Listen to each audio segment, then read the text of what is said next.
With Black Panther: Wakanda Forever, the second movie of the series will be released in less than a year.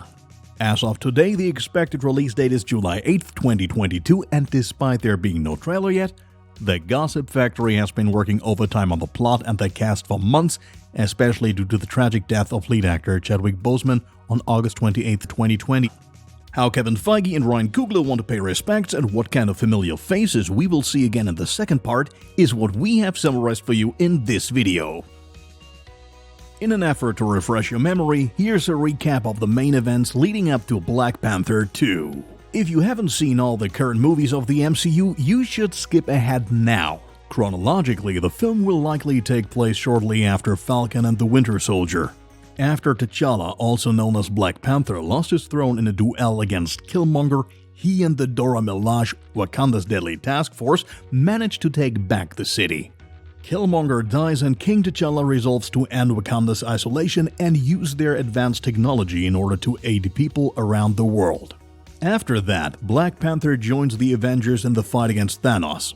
The first battle on Earth against the Mad Titan occurs in Wakanda, where the heroes sadly fail to stop him. As a result of Thanos' snap, half the life in the universe is wiped out, along with that of Black Panther. The blip eventually brings him back to join the final battle against Thanos. Following the victory, he returns to Wakanda and things become quiet around the fabled state in Africa. The next time their brave warriors make an appearance is when they demand the death of Baron Zemo. The latter has escaped from his prison in Berlin thanks to the help of Sam Wilson and Bucky Barnes, but in the end they hand Zemo over to the Dora Milaje. Not much is known about the cast yet, so we can only speculate whether and to what extent some of the roles will be cast. What is evident is that the role of T'Challa is not going to be recast. With the tragic death of Chadwick Boseman due to cancer, a huge gap has been left in the MCU that probably nobody would be able to fill. Marvel godfather Kevin Feige himself addressed the matter at an investor conference in December 2020, saying, "I wanted to acknowledge the devastating loss of a dear friend and member of the Marvel Studios family.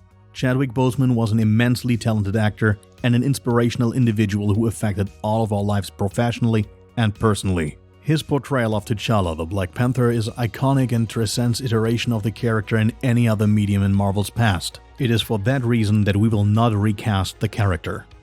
So naturally, it remains to be seen who the spotlight will be on in the new film. Marvel did pay tribute to Chadwick after his death and changed the intro of the first Black Panther movie to be a recap of him. Well, at the very least, the cast around the familiar faces from Wakanda is well known. Of course, T'Challa's little sister Shuri will be back, as in the first film she is once again embodied by Letitia Wright. The young princess is not only a genius in the vibranium research, she is also a strong fighter. The Nigerira will also reprise the role of the brave warrior Okoye. After the death of Boseman, it will now probably be her main task to protect the young princess. The agent Nakia is also part of the action, as she was already a fearless companion of Black Panther in the first part. Lupita Nyong'o is assuming her role again. We also see Winston Duke as the strong warrior M'Baku, as well as Hobbit star Martin Freeman as CIA agent Everett K. Ross. The King's mother Ramonda, played by Angela Bassett, will also be making a small appearance.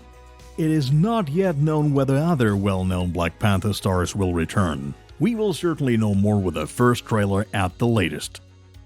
New to the Marvel Universe will be Tenoch Huerta. The Mexican actor is best known for his role as Rafael Caro Quintero in the Netflix series Narcos Mexico. What role he will play in Wakanda Forever is still unknown so far. However, insiders speculate that he could be the new antagonist. When talking about the new villain, one particular name comes to mind first: Namor the Submariner. He is the king of Atlantis and not really a villain. In the comics, he has also fought on the side of the Avengers, the X-Men, and other group of heroes. However, similar to the young Black Panther, his loyalty belongs to his people and not to Earth. So, if anybody were to oppose the Atlanteans, he would fight them without batting an eye. Unfortunately, nothing is confirmed on this yet, but this is the most persistent rumor over the last few months. Also, he is already listed as Namor. Well, at least on Wikipedia. The last new cast member is Michaela Cole. Sadly, there are not even rumors about what kind of role she could take on. Rarely has so little been known about the plot of an MCU film as with Black Panther: Wakanda Forever. Naturally, this is mainly due to the sudden death of Chadwick Boseman. Screenwriter Ryan Coogler had to completely rewrite his existing script in less than a year. A couple of things are known though. As the name Wakanda Forever suggests, the film is supposed to be more about Wakanda and its people. Surely, this is also supposed to be a preparation for the Disney Plus series of the same name. After all, it's a huge country with lots of different subcultures and tribes. Hence, there's a lot to tell, and it's certainly not a coincidence that the first Black Panther movie won the Oscar in Best Production and Costume Design as well as the Best Film Music. There won't be a recasting of T'Challa nor a CGI version of Boseman. The role of Black Panther must be recast, however, and there seems to be only one logical solution: his sister Shuri. In the comics, she's already his successor, so why not in the movies as well? What is truly exciting is how the possible role of Namor could be integrated. As mentioned at the beginning, he is the king of Atlantis. In the comics, he's not too thrilled about T'Challa wanting to open up the gates of Wakanda to the world. As for himself, he's trying everything he can to keep the secret surrounding Atlantis. He may also be partly blaming Wakanda for the fact that Thanos managed to wipe out half of human life. After all, if you trace the story back, Wakanda was the land that lost the vibranium to Ulysses Klaue, who sold it to Ultron, which in turn created Vision. And it was precisely his connection with the Mind Stone that made it so difficult to destroy it in the end, and, well, you know how that turned out. Of course, these are all mere ideas, but as you can see, there are plenty of possibilities to include the King of Atlantis in the plot.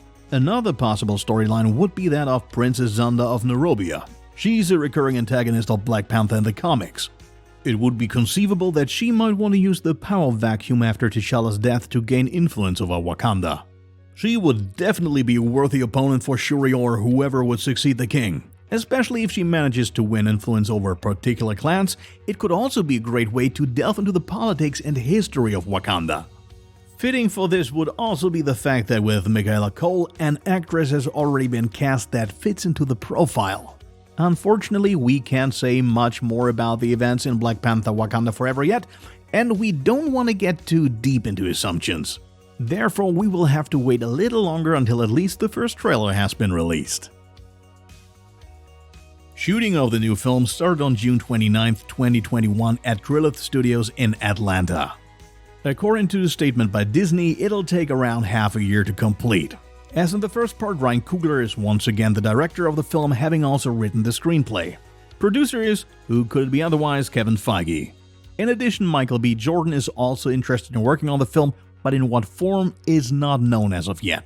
Autumn Durrell takes over from Rachel Morrison as cinematographer. Due to delays caused by the ongoing pandemic, Morrison unfortunately had to cancel her participation. However, it's not Durrell's first job in the MCU. She also operated the camera on the recent Loki series. The theatrical release date has been set for July 8, 2022 in the United States. Needless to say, this date should be taken with a grain of salt because, as you know, release dates are subject to change. That was our preview of Black Panther Wakanda Forever. Which antagonist would you rather see on the big screen, Xanda or Namor? Or the much more important question, who would you most like to see in the Black Panther suit? Let us know in the comments, and if you like this video, be sure to give it a thumbs up. See you next time.